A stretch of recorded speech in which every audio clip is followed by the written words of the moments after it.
প্রিয় ধান চাষি ভাইরা, আশা করি সবাই ভালো আছেন। তো আমন মৌসুম অলরেডি শুরু হয়ে গেছে। আমরা যারা ধান চাষ করি তারা সবাই বীজ খোঁজাখুঁজি করছি বা বীজটা চিন্তা করছি যে কোন বীজটা লাগালে আমার ধানের ভালো হবে, কারণ আমরা সবাই জানি যে ভালো বীজে ভালো ফসল হয়। তো আজকে আমি আমন মৌসুমে দুটি ভালো ধানের জাত নিয়ে আলোচনা করব। সেই জাত দুটি হচ্ছে বায়ার টপ সায়েন্সের অ্যারাইজ ব্র্যান্ডের দুটি জাত। সেটা হচ্ছে একটা হলো অ্যারাইজ INH 16,019, আর এটা হচ্ছে অ্যারাইজ AZ 2241ST।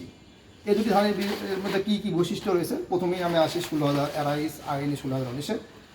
এই ধানের বিশেষ বৈশিষ্ট্য হচ্ছে যে এই জাতটি হচ্ছে BLB এবং BPH প্রতিরোধী, অর্থাৎ এই ধানের জাত যদি আমরা চাষ করি তাহলে আমার ধানের জমিতে পাতা পোড়া রোগ হবে না, পাশাপাশি আমার কারেন্ট পোকা আক্রমণ করতে পারবে না।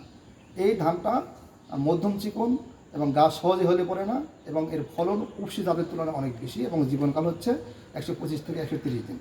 তাহলে স্বল্প জীবনকাল হলে আমার লাভটা কি?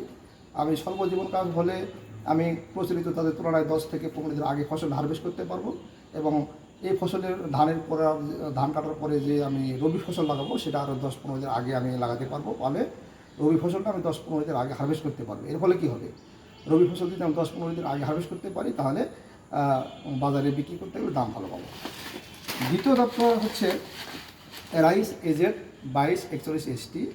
এই ধানের বিশেষ বৈশিষ্ট্য হচ্ছে এটা পাতা পোড়া রোগ হবে না, পাশাপাশি এটাতে ব্লাস্ট রোগ হবে না। এই ধানটির চাউল মধ্যম চিকন এবং ধানের শীষ অনেক লম্বা, গাঁথুনি অনেক ঘন, তাই ফলন একটু বেশি হয়, গাছ সহজে হেলে পড়ে না, এবং এর জীবনকাল হচ্ছে 120 থেকে 125 দিন। এটাও স্বল্প জীবনকাল মেয়াদী একটি ধানের জাত।